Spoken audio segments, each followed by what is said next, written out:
An illusionist escapes from a straitjacket underwater. He could actually stop breathing and die.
How is this humanly possible? This is an amazing feat for two reasons. The first part of the equation is that he's getting in and out of a straitjacket, but the added complexity of him doing it underwater is amazing to me. I mean, let's face it, if something goes wrong underwater, he could actually stop breathing and die. But Matt the Knife, an escape master and illusionist, has successfully performed the underwater straitjacket escape dozens of times unscathed. When I was a kid, I was really fascinated by the concept of espionage, and I was a big reader, so I read a lot of the Ian Fleming novels, the James Bond stuff. And then as I got older, I got more serious about it and started to try and learn a lot of these abilities, like escaping from restraints, picking locks, cheating at cards. And later in high school, I decided to start transitioning it over into entertainment. But what Matt does is potentially suicidal.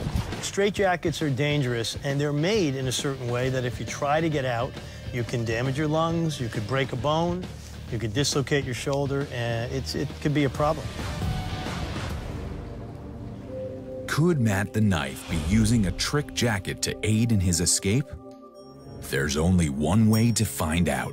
Hey, Doc, good to meet you. That was great, Matt. Incredible. Thank you. It's not that I'm not a believer, because I am, but, you know, I'm a scientist, so I like facts. Sure. And I know that sometimes these particular straitjackets can get rigged, or the seams can be different. I really have to see it on you to make sure. So is Absolutely. Yeah, I prefer it, please. I'm pretty sure that these are illegal in a lot of states. Is They that are. true?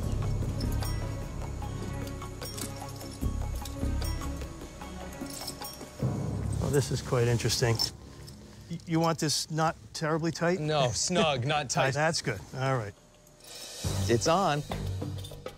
Why don't you turn around here, and it's as tight as it goes, and I don't see any rubber in the seams. So I don't know how you're going to get out of this, but I know this is a real deal straitjacket. Matt's straitjacket is standard issue, and therefore it should be escape-proof. Invented by a French upholsterer in 1790, the straitjacket was originally seen as a humane way to restrain the mentally ill. But today they are rarely used, precisely because attempted escapes can lead to broken bones, internal bleeding, or death. I want to get to the bottom of exactly what he's doing to escape. It's just incredible. In an attempt to deconstruct how Matt performs this potentially deadly act, our team decides to examine the anatomy and details of a standard issue straitjacket with the help of a control subject. So let me just show you why this device is so restrictive. Basically, just cross your arms over. The way we're going to do this is we're going to tighten this with your arms way high up. If you look at this thing, which is, you know, very restrictive, the way that it works is it's not unlike a Chinese finger trap, whereas you put the finger trap on, and the more you pull, the harder it is to get out. Now that you're strapped in here, just try to lift your arms up and see if you can get them over your head. It's impossible. Yep, this is as high as I can go. If the pool water doesn't lubricate the straitjacket enough to allow for escape, could the key to this act then be something in Matt's performance itself?